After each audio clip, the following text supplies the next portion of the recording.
Merci, Monsieur le Président. Ce plan de soutien à la filière équine de notre région, doté de 7,4 millions d'euros, devrait permettre aux acteurs de cette filière de développer leur activité. Élevage, valorisation des jeunes chevaux, soutien à l'achat de matériel pour les centres équestres, aménagement des sites accueillant du public en situation de handicap, etc. Mais dans cette délibération, il y a des manques. Par exemple, dans les enjeux que vous souhaitez développer, nous ne trouvons rien sur des partenariats entre la région et les deux haras nationaux d'Aurillac et de Chazé-sur-Ain, vitrine du service public de la filière équine régionale. Il regroupe les différentes instances encadrant la filière et il participe à des missions d'accompagnement à l'innovation et de soutien à la conception et à la mise en œuvre de projets de développement de la filière.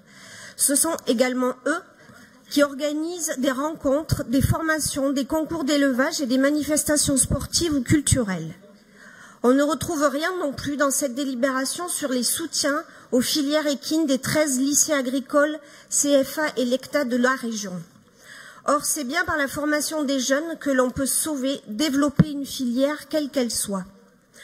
Par ailleurs, notre groupe restera vigilant aux subventions attribuées aux hippodromes, notamment au choix des actions financées.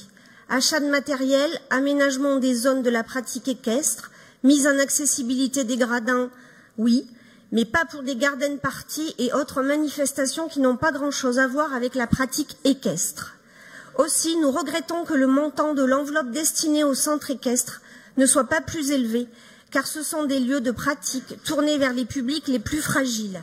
Les bienfaits de la pratique de l'équitation ne sont plus à démontrer, que ce soit pour des publics en situation de handicap physique ou mental, ou ainsi qu'auprès de personnes en difficulté sociale. Un plus grand soutien au centre équestre eût été préférable. Dans une région comme la nôtre, la présence d'élevage équin est importante dans la mesure où elle permet le développement et la création d'emplois et, in fine, de lutter contre la désertification de nos campagnes.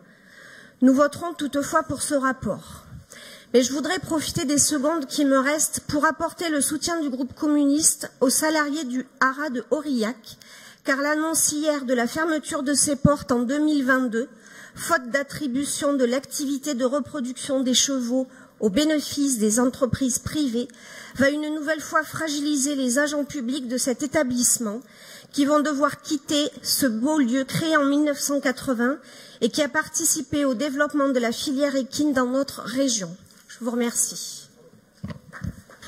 Merci Madame Fromage. Je ne peux que m'associer à ce que vous avez dit. Je connais très bien un certain nombre d'équipes du haras d'Aurillac et j'ai notamment Isabelle s'en souvient peut-être, un de nos anciens confrères d'Issingeau qui en a assumé une responsabilité là-bas. C'est une erreur profonde.